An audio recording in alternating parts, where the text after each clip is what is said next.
మహిమ శరీరాన్ని ధరించింది.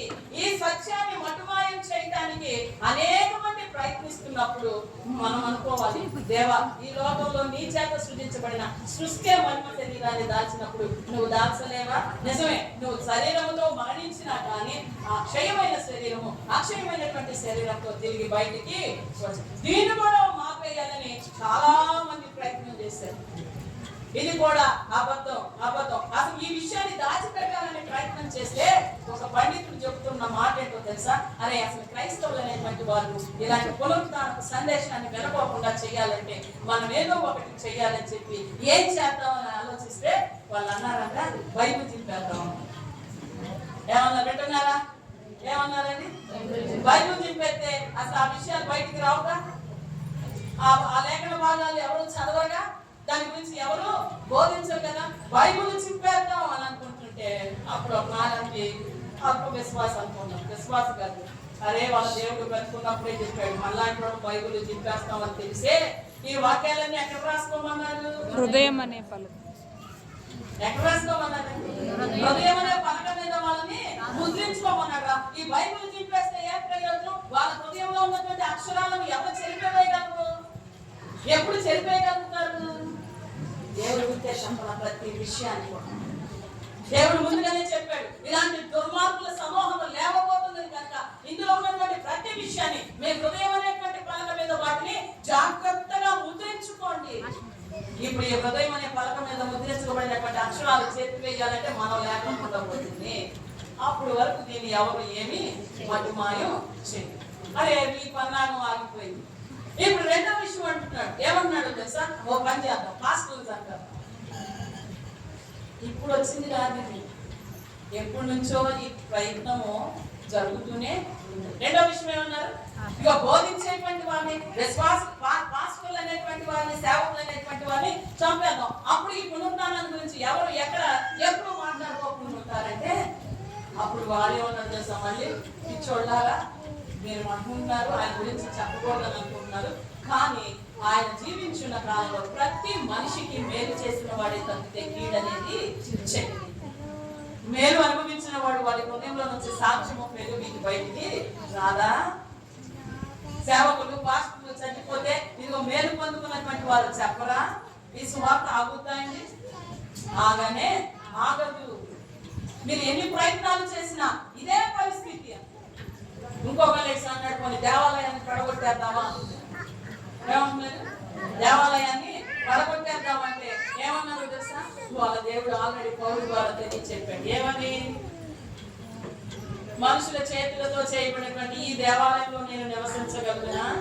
ఎక్కడ ఉంటాను అన్నాడు? మీ హృదయం. అర్థమవుతుందా నేను చెప్పింది?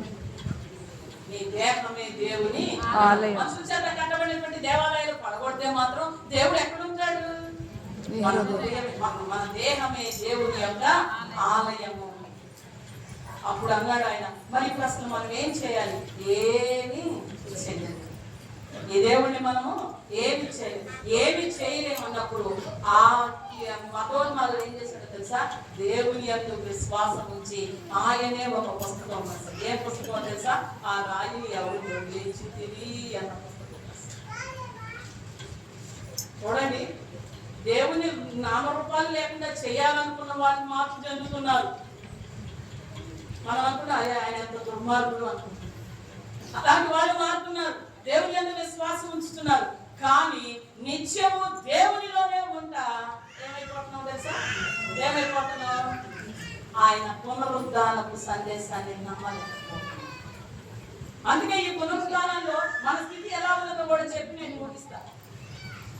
ఈ పునరుద్ధానంలో అలాంటి వాళ్ళు దేవుని మీద వ్యతిరేకంగా ఉన్నవాళ్ళు దేవుని యందు విశ్వాసం ఉంచి దేవుని రెక్కల కిందకు వస్తున్నారు. కానీ దేవుని బిడ్డలు చెప్పుకుంటున్నటువంటి వారు దినం నెల కూడా ఎవరు ఇష్టం వచ్చినటువంటి వారి మాత్రమే వెళ్తూ పునరుద్ధానపు సందేశం యందు విశ్వాసం ఉన్నటువంటి వారుగా ఉన్నారు. అందుకే ఈ రోజు ఈ పునరుద్ధానంలో కొన్ని ప్రశ్నలు కూడా లేకపోలేదు. చూడండి, ఆయన అత్యధికంగా ప్రేమించినటువంటి వారు, మొదటి ప్రశ్న చెప్తున్న జ్ఞాపకం పెట్టుకోండి. ఆయన అత్యధికంగా ప్రేమించినటువంటి వారు యేసుక్రీస్తు వారిని దర్శించడానికి వెళ్తా ఏమని మాట్లాడుకుంటున్నారో చూడండి. మార్కు సువార్త 16వ అధ్యాయం 3వ వచన భాగం ఒకసారి చదవండి. మార్కు సువార్త 16వ అధ్యాయం 3వ వచన భాగం. వారు వచ్చి కన్నులెత్తుచుండగా ఆ, వారు వచ్చి ఆ. కన్నులెత్తుచుండగా ఆ. రాయి పొర్లింపబడి ఉండుట చూచిరి. సమాధి ద్వారము నుండి మన కొరకు ఆ రాయిని ఎవడు పొడిలించునని ఒకరితో ఒకరు చెప్పుకోవచ్చు. ఎంత ఘోరమైన మాట చూడండి. ఇంకా చీకటిగానే ఉంది. ఇలా చదువుకున్న సువార్త పాఠ్యభాగం చీకటిగానే ఉంది. తెల్లవారుజామున మగ్దలేని మరియ, యాకోబు తల్లి అయిన మరియ, సలోమి వీళ్ళందరూ కూడా ఏం చేస్తున్నారంటే సుగంధ ద్రవ్యాలను తీసుకొని బయలుదేరుతున్నారు. ఎక్కడికి? యేసుక్రీస్తు ఆయన వారికి మనకు చెప్పాడు ఏమని ఏమని పునరుద్ధ నేను 3వ దినాన తప్పకుండా లెగుస్తానని చెప్పాడు. పదండి ఆయన కలుసుకుందామని వెళ్తాని ఏమని మాట్లాడుకుంటున్నారండి? ఆ రాత్రిని ఆ రాయిని ఎవరు దొరికిస్తారు? ఇది విశ్వాసమా అవిశ్వాసమా? అవిశ్వాసం. చెప్పండి. వెళుతుంది ఎక్కడికి? మన స్థితి ఎక్కడుంది? వెళుతుంది ఎక్కడికో తెలుసా? వారు మాట్లాడుకుంటున్నారు ఏమని? అదిగో అక్కడ సమాధి ద్వారం దగ్గర నుండి మన కొరకు ఆ రాయిని ఎవరు పొగిలించునని ఒకరితో ఒకరు చెప్తున్నారు. అంటే వీళ్ళ ఉద్దేశం ఏంటో తెలుసా? యేసుక్రీస్తు వారిని రాయి బంధించి ఉంటుంది అంతేగా? అంటే మరణముల మీద జయమొందినటువంటి వాడికి ఆ రాయిని చీల్చుకొని వచ్చే బలము లేదనేగా వీళ్ళ ఉద్దేశం. మన కొరకు ఆ రాత్రి ఎవరు బోధిస్తారు? మరలా ఏ పట్టుకొని పోతున్నారు వీళ్ళు? సుగంధ ద్రవ్యాలు. ఎందుకండి ఆయన దేహానికి పోయి ఈ సుగంధ ద్రవ్యాలు ఎందుకు తీసుకువెళ్తున్నారు? ఆ దేహమును భద్రపరచడానికి. వీళ్ళు వెళ్తుంది దేనికి? వీళ్ళ మనసులో ఉన్నటువంటి విధానం దేహముని అంటే నా దేవుని దేహము మలినమైపోద్ది కాబట్టి ఆ దేహమును భద్రపరచుట కొరకు మరలా సుగంధ ద్రవ్యాలను తీసుకొని పోతున్నారు. అంటే వీళ్ళ దేంతయ్య పరిస్థితి అంటే యేసు ప్రభు వారు పునరుద్ధానం అవుతాడన్న మాట విన్నారు కానీ ఆయన ఎందుకు విశ్వాసము వీళ్ళ మదిలో రావాల్సిన ప్రశ్న ఏంటో తెలుసా? అసలు యేసుక్రీస్తు వారు పునరుద్ధానం తిరిగి లభిస్తానన్నాడు కదా, ఆయన మనం ఎక్కడ కలుసుకోవాలి అన్నది రాదు. ఆ రాయిని ఎవరు దొరికిస్తారు అన్నది కదా రావాల్సింది. ఏం రావాలి? ఆయన మనం ఆయన లేచుతాడు. ఆయన లేచి ఎక్కడ ఉంటాడో ఆయన మనం ఎక్కడికైనా కలుసుకోవాలి అన్న ఆలోచన మీరులోనికి రావాలి. ఈనాడు విశ్వాసులుగా దేవుని బిడ్డలుగా జీవిస్తున్న మన విధి విధానం కూడా ఇలాగే ఉంది. యేసు ప్రభు వారు పునరుద్ధానుడు అవుతాడు కానీ మనం ఆయన ఎక్కడికి కలుసుకోవాలి అనేటువంటి ఉద్దేశము మనలో లేదు. అంటే వాళ్ళ ఉద్దేశం ఏంటంటే యేసుక్రీస్తు వారు ఆ రాత్రిని దొరికించుకొని బయటికి రాలేడు ఒకటి, మనం వెళ్ళి లేపేదాకా ఆయన లేవడు రెండు, మూడవది ఆయన మనం పిలిస్తేనేమో లెగుస్తాడేమో, ఇలాంటి ఉద్దేశంతో ఉన్నారు. ఈ రోజు మనందరి యొక్క స్థితి కూడా అది. నేను అంటాను వీళ్ళకి అసలు ఈ ప్రశ్న రావడానికి కారణం ఏంటో తెలుసా? ఆ రాయిని ఎవరు దొరికిస్తారు అన్న ప్రశ్న వారి మధ్యలో రావడానికి కారణం ఏంటో తెలుసా? వీళ్ళు లాజరు సమాధిని జ్ఞాపకం తెచ్చుకున్నారండి. వీళ్ళేమని అనుకున్నారు తెలుసా? లాజరు సమాధిని గురించి వారు నెమరు వేసుకుంటున్నారు. ఎందుకంటే యేసుక్రీస్తు వారు బ్రతికి ఉన్నటువంటి కాలంలో లాజరుని తిరిగి లేపాడు. ఎలాంటి సందర్భంలో లేపాడు?